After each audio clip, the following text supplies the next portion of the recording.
Welcome to the Festival of Storytellers.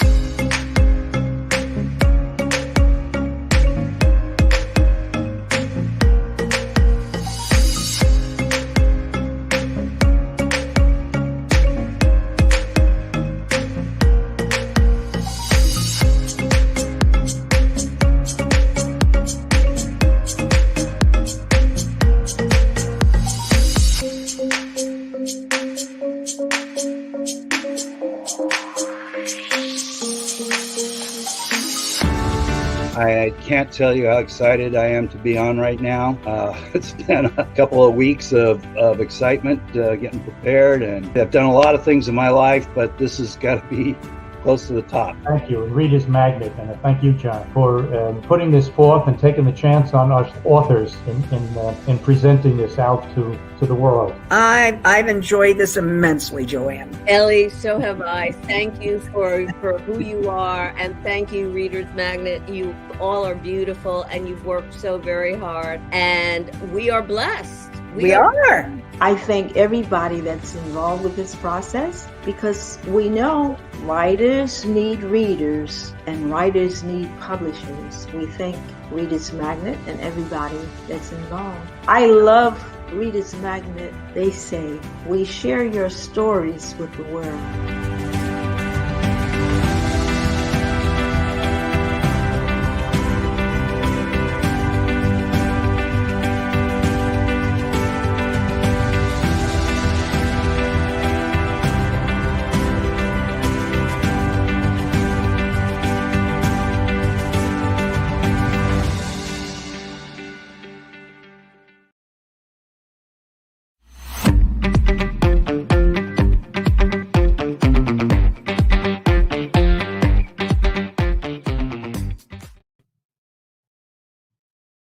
Good morning.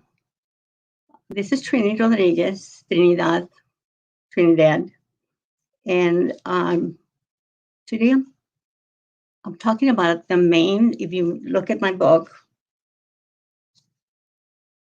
Trini, My Life of Points. If anybody sees the book and they want to buy it or not, then I figure that men are going to say, why would I want a women's book? So that, again, I'm giving you some more information. The butterfly depicts my main long poem in the book, My Beautiful Butterfly. And it's about a man. And this man was a veteran. And we had Veterans Day last week or a few days ago. And in my own book, in my own office as a licensed professional therapist, I see people from all walks of life. And so I also I see people that are back from war. You can see by my age, I've seen several veterans of several wars, or I hear the damage that was done when they come back home. I'm thankful, because if I'm sitting here reading and writing and talking over the computer, they're saving my rights. And some of them have paid a big price for them, missing a limb, coming back with brain injuries, PTSD. So that I'm very grateful for veterans for keeping our country free.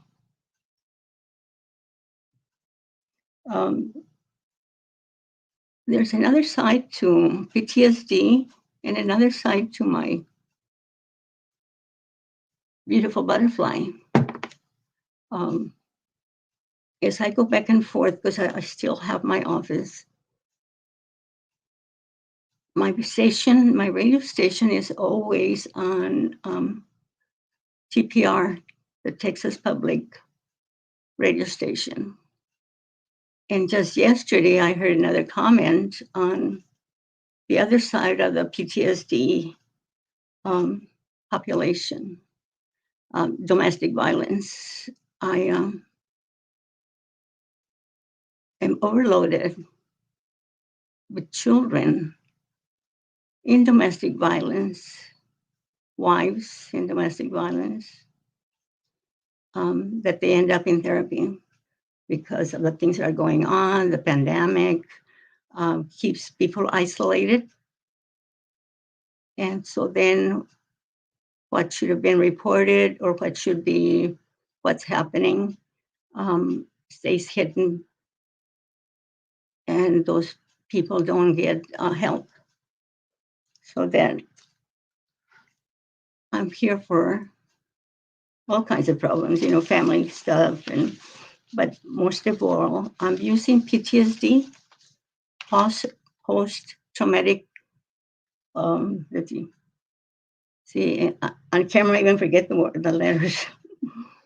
Traumatic disorder, and I'm using it more on children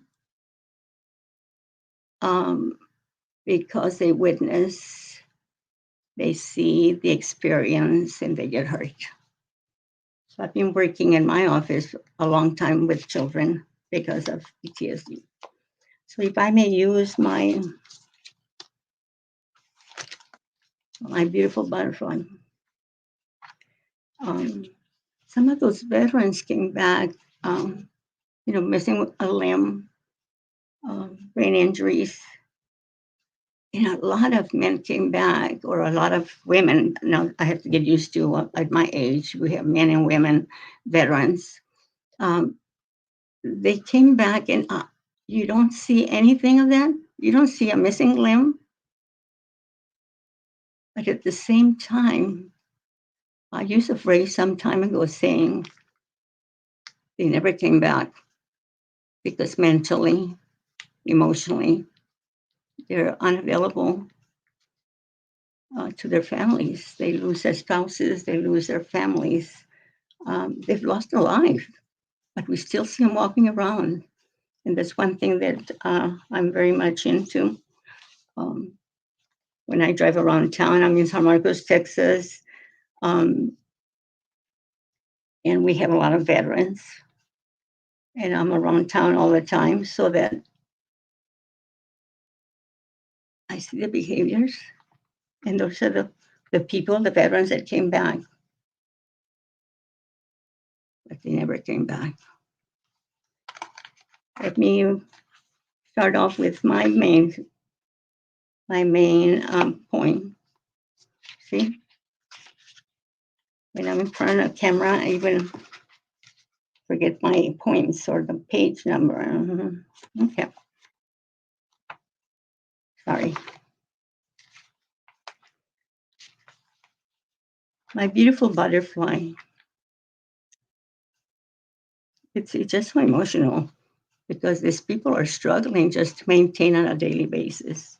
In the struggle of the butterfly, the answers are within.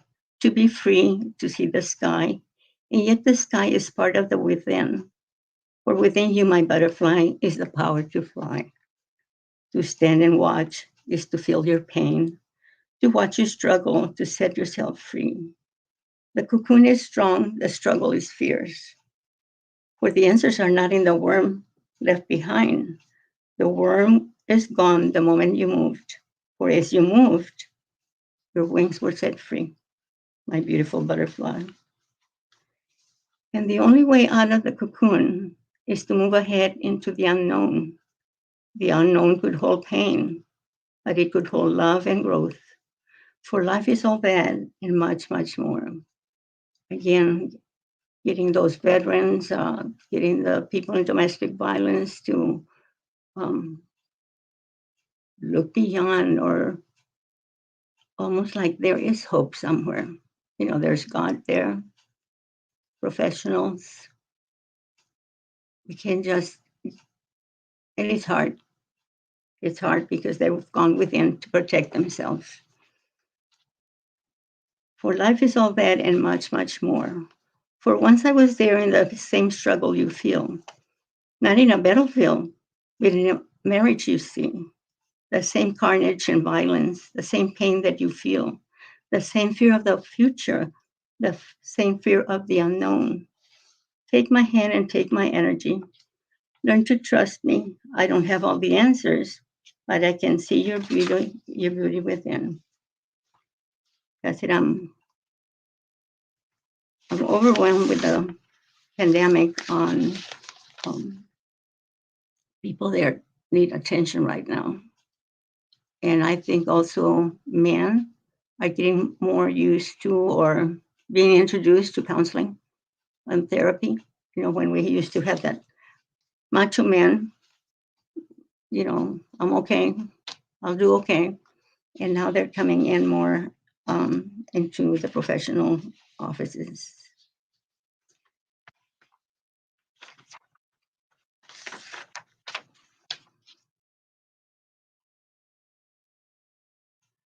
Again, I was out there being a single parent. That's what my book is about. Being a single parent, bringing up 3 kids, and actually encountering the wilderness, which is the world.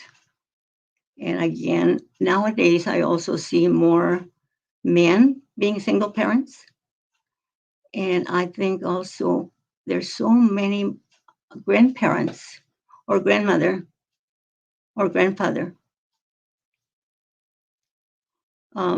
Again,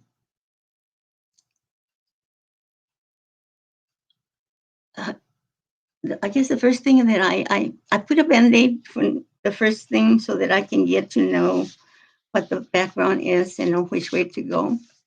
And so I've done several other extended courses like biomagnetism, bioenergetic, EMDR. I'm sure a lot of you have heard about EMDR, which was a few years our bigger thing. And so that with EMDR, you have a specific little gadget. Our brain is divided into 2. And on the right side, every trauma that you've run into, every difficult thing that you've run into, crisis, the kids, even, I think even when you run out of gas and you're out there in the middle of nowhere and it's nighttime, that's also a trauma. They're saying nowadays that even when we were born, there was a trauma. And so that I've come up a couple of things is the little gadget that tries to reduce the intensity of the emotion, the instant that it happened, like yesterday or 10 years ago or 30 years ago. When it comes up, it could be, well, we talk about veterans in flashbacks.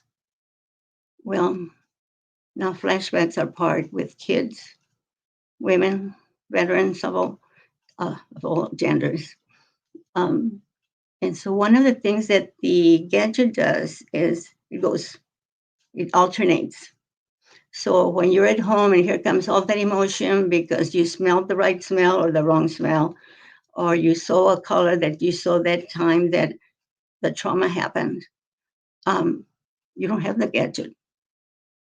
So why not pat on your knees since the gadget is alternating, it's going in. So you're home, you don't have the little gadget. So that again, I'm gonna start tapping my knee. So it's getting very intense. So that I'm gonna tap my knee. It's doing the same thing that the little gadget that the professionals have. As a matter of fact, when the person that came up with the EMDR, which is again the eye movement. Okay, so we're going to talk about what has happened to you.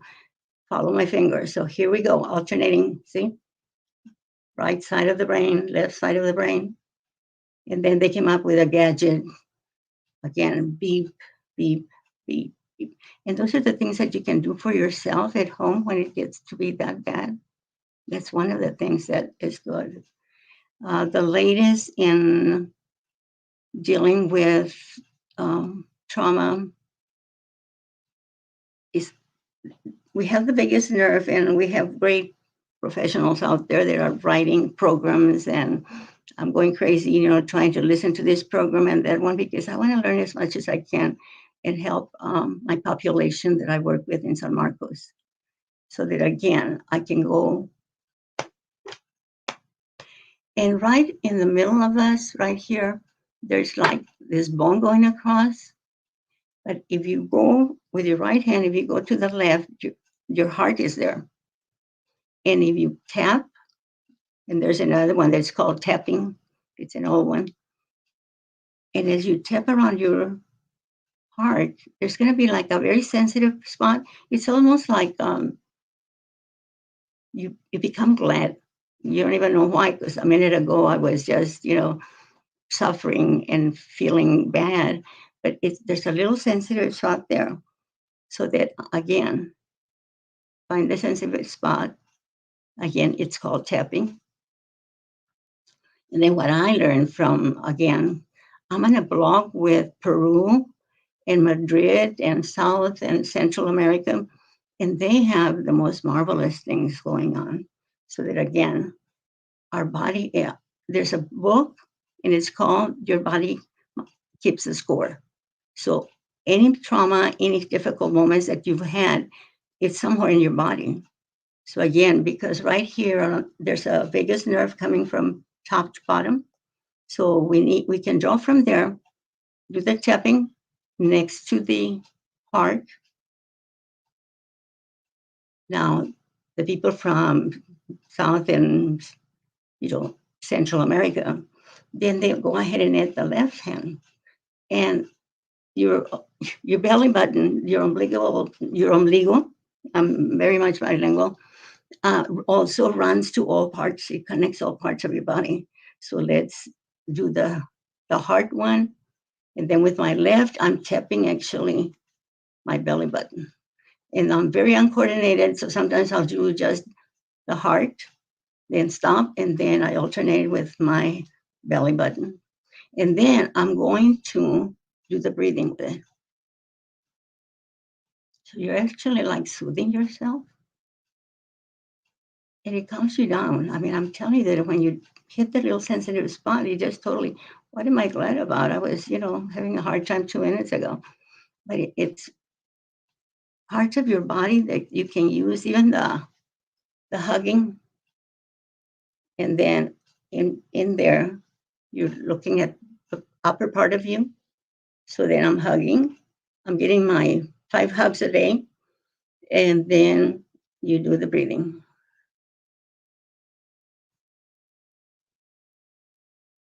So uncoordinated people cannot do the left and the right. That's me. So that some of those that require 2 hands, I just alternate between the soft spot and sort of think about it, even there. And then I can do my belly button. Do my breathing. Your breathing just does that.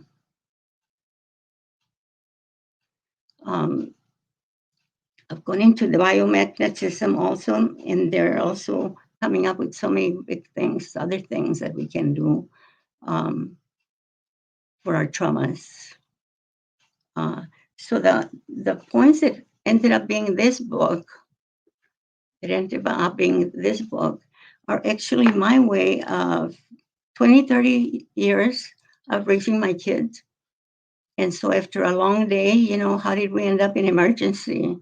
How my little one just escaped being run down by the car, and the kids are asleep, and I don't know what to do because I'm still up in the air because of what happened. So all of a sudden, I start thinking, and I start writing. The poems will just come out of my head. I think the emotion also sets you. If you can fall into it, what they're saying also with pain, whether it's emotional pain, then it's get with it, get with the pain. It's almost like swimming. Let's get to the other side. Because when those crises, emotional crises come up, they're also almost like a wave. So I'm just going to breathe through it. I don't have to stay there all night or all day with the memory that came up that set me off. I can just say, oh, I know where it's coming from. There's also music. In the YouTube, there's some binaural beats, music that also calms people down. I have a client that she's got her little meditation music that when she wants to settle in, she gets her music going on. You can also write some of the things that I'm talking about, write them on a white card, because when you get triggered off, your brain goes. You cannot think of, okay, what did she say, or what do I do?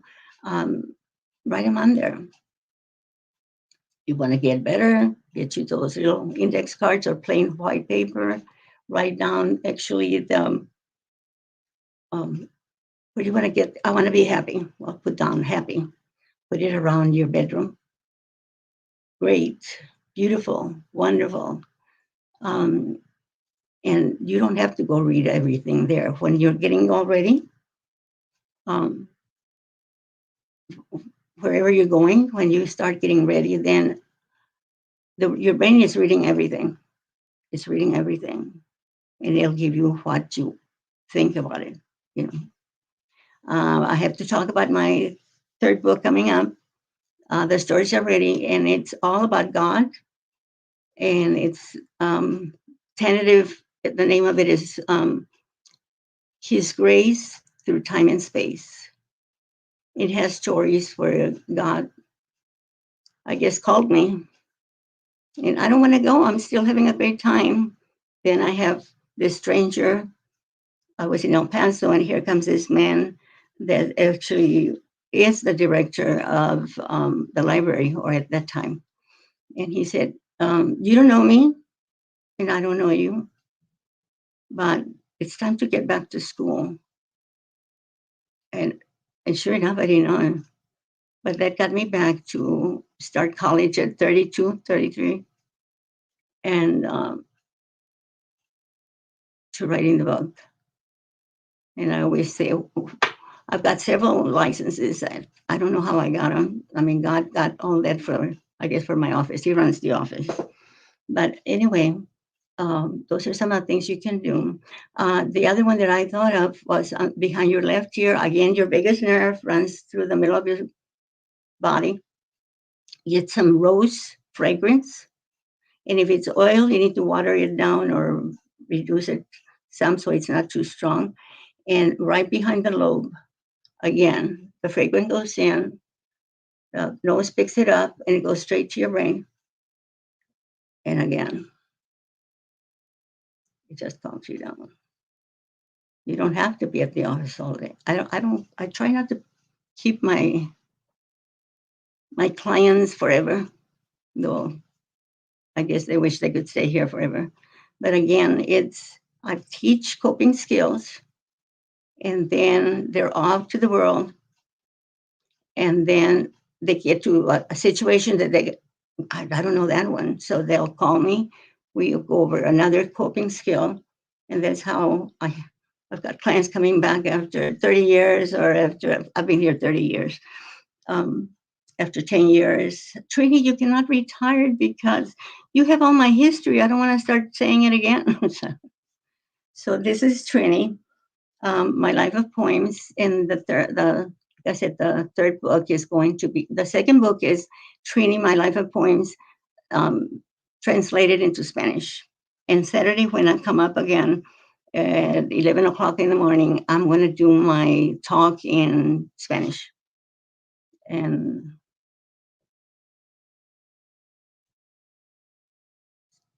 I'm thinking whether I know how much time I have. So, so any more questions? Let's see.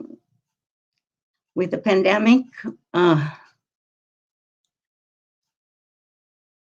the pandemic was quite an opening for me because I'm in the business.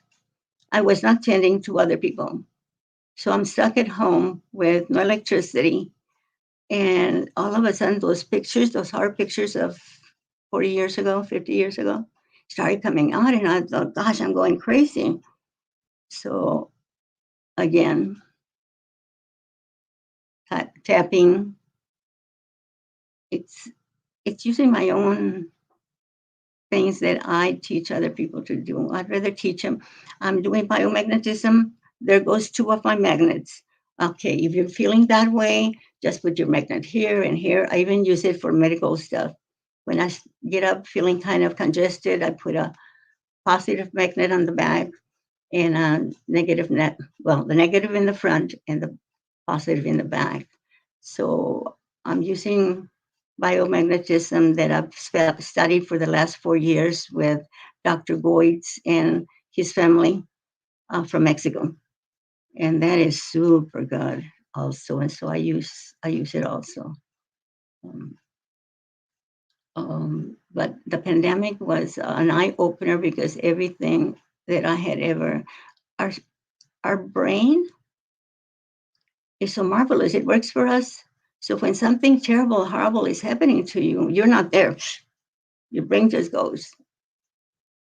So that later on you say, what happened? You're missing, you're almost missing. I keep saying, I don't remember. So I take out my pictures, my baby pictures of my children, and then I remember. But otherwise, when our brain takes off on a trauma to help you, to save you, your subconscious has it all there. So the pandemic brought all of that up there. I was very angry, and it took me a while. I almost lost a very important relationship because of my subconscious. I can't I can't say anything to my subconscious because it knows everything about me. So it's the pandemic. I've seen more children hurt. I'm always watching when they come in and see what's going on. The pandemic has been lost. It has been hard on people with trauma. Not going anywhere. I have a child, a teenager that I see through Zoom, but he's been in his room for 2 years. To me, the social contact is very important. And so when he moved to another house, he moved to another school through Zoom. So he had nobody to share whatever it was. So again, a dog, cat. My son has a couple of dogs. I share a little Chihuahua with my granddaughter, and she's like 26, 27, married. And that little Chihuahua was there when she was little. So now she's getting to be about my age, but times 7 years. So she's older than me. And we're just keeping her comfortable. Like I said, I'm still here because my father passed away about 5 years ago at 102, and my mom at 90. So it's crazy, but I'm just preparing for another 25, 30 years.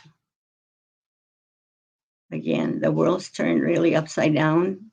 The old reliables, are not there like they were for us. Right now, I'm seeing some women that are coming in with domestic violence. And I have learned through the years that I cannot push anybody, get out of there now. What if financially they're not ready to support themselves? Me, I went to school so that whenever I left, then I had money coming in to take care of my kids. It's almost like get a plan. If your brain hears a plan, like almost like an escape plan, and you're in a difficult situation, okay, actually, what is it that you need in order to get out? Well, I don't work. I haven't worked. So how do I get myself out there? So then I have referral numbers. We have public housing, and then we have a safety plan. Do you have a couple of change of clothes in a backpack, in a paper bag, so that you have to leave all of a sudden because the situation is getting kind of painful? there's a women's shelter. Sometimes a sister, one of my women, is staying with her sister. And then we have a plan. I have to go back because I can't swing the financial right now. And it's hard going back in there because you could be dead the next day. But again, I put my clients' numbers, phone numbers. We have on my iPhone. So we're always texting back and forth. I'm running late or I can't make it today. It's the being safe is the most important because there's some women that drug and men. I also have a couple of men there getting physically abused, verbally abused, and then I have to let you know about as we as human beings we are like 95% water. So if you keep hearing this put downs, ugly words, bad words, I slept on the side for a while, you're 90% water. How is that?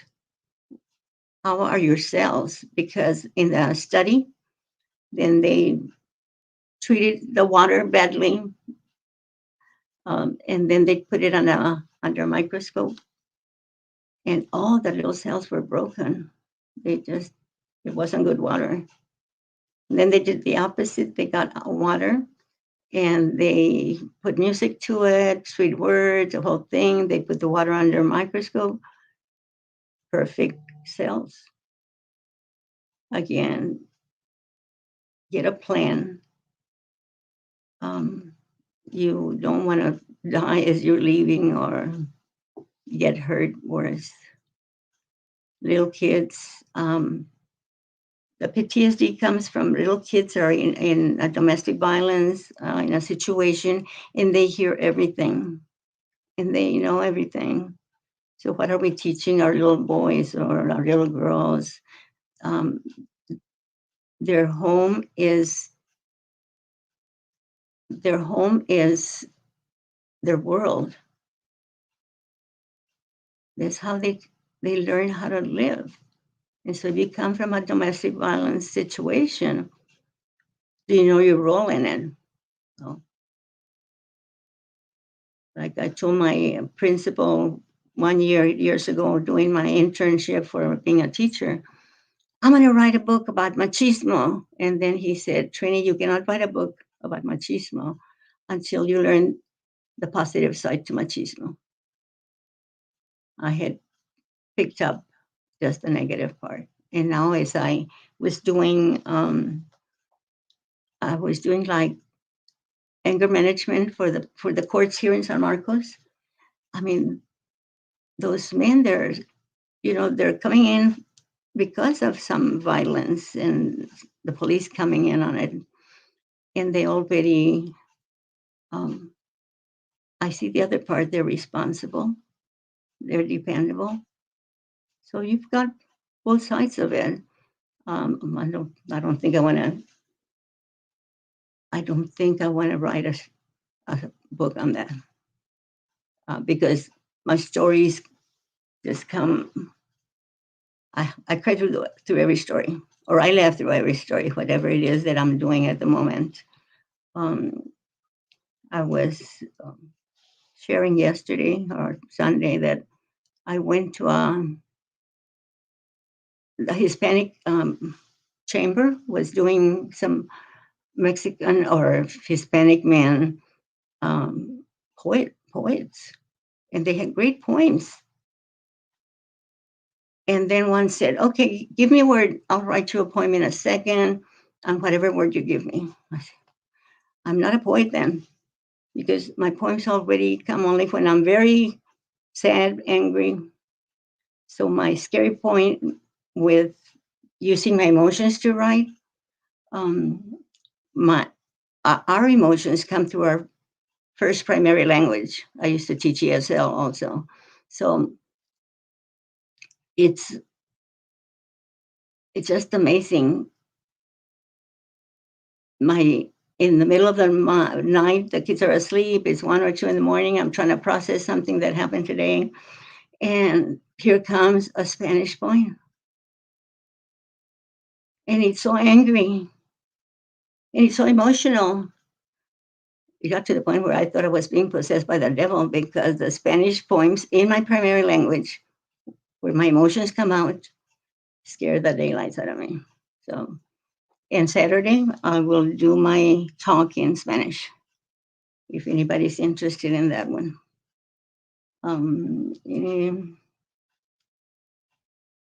Yeah, we're talking about the pandemic and what else to do for ourselves when we're falling apart, which I fell apart during the February. Yeah, February where everything froze. And so now I'm buying a little heater in case of, in case the electricity goes off. And then I'm getting a generator. And then I'm getting an AC, those little ones that they sell on what? Facebook. Sorry.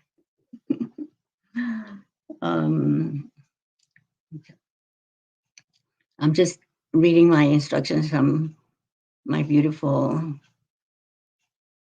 host back there. She tells me what to do. Yeah, there's my fair goer. Yeah.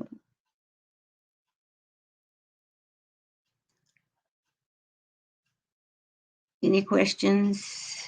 Oh, you've seen on the screen, TRINIDAD.com is my, where the introduction to Trini, My Love of Poems. And like I said, the third book, His Grace Through Time and Space, is going to be actually, somebody said, my memoirs, how God got me in this business. And I said, I'll do the work, but you have to take care of the billing. I have trouble billing.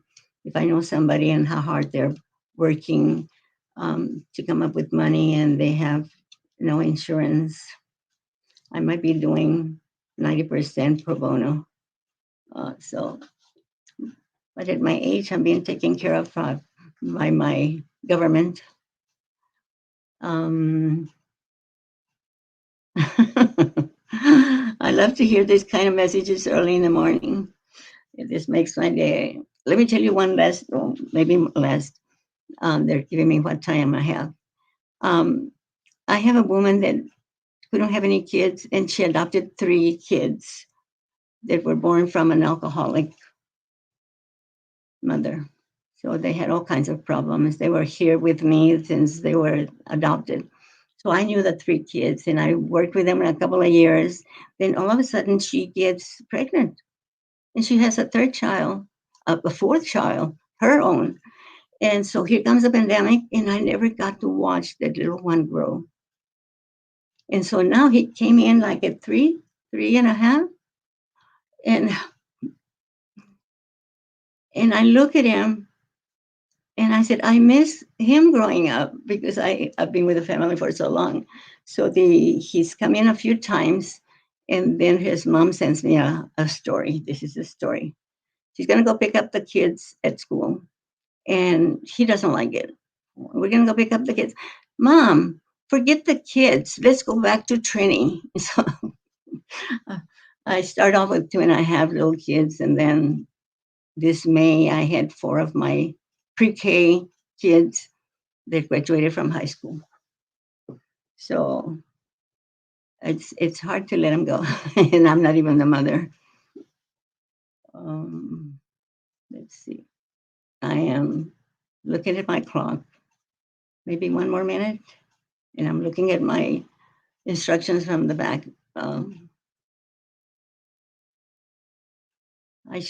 Yesterday or Sunday, I talked about Daniel. Daniel is another, he raised me, I had the biggest, I don't work with horses. I didn't used to work with horses. And so I saw Daniel, he was maybe a freshman in high school. And I said, Daniel, let's work with horses. So I took 1 course with the real horses for the veterans. That was a while. And so here comes Daniel and we start trimming. I had 10 acres out on on Purgatory, close to Canyon Lake. So we trimmed because we're getting horses. So I went to the horse rescue group, and they lent me two because you have to return them. And so it's amazing, but that I owe a lot to Daniel because he gave me that life experience of doing therapy with horses, equine therapy. And so I've got all kinds of people in the community, just having little stories here and there. Of course, my kids, my own personal kids, and my grandkids, I have all kinds of stories. I told my grandson, Anthony, I said, Anthony, why don't you talk to your cousins and come up with all the stories and we'll get them published?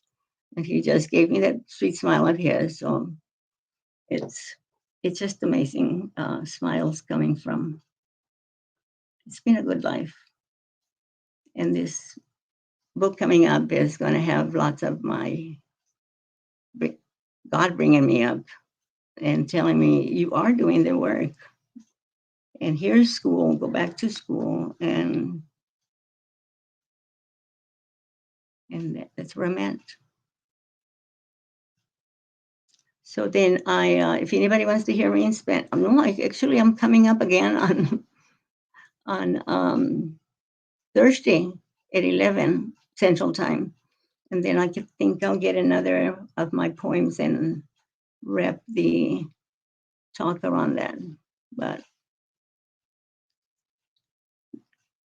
thank you. And I'll see you Thursday and then Saturday. Gosh, very courageous. Thank you.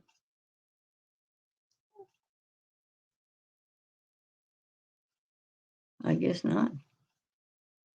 You don't want another story. Sorry.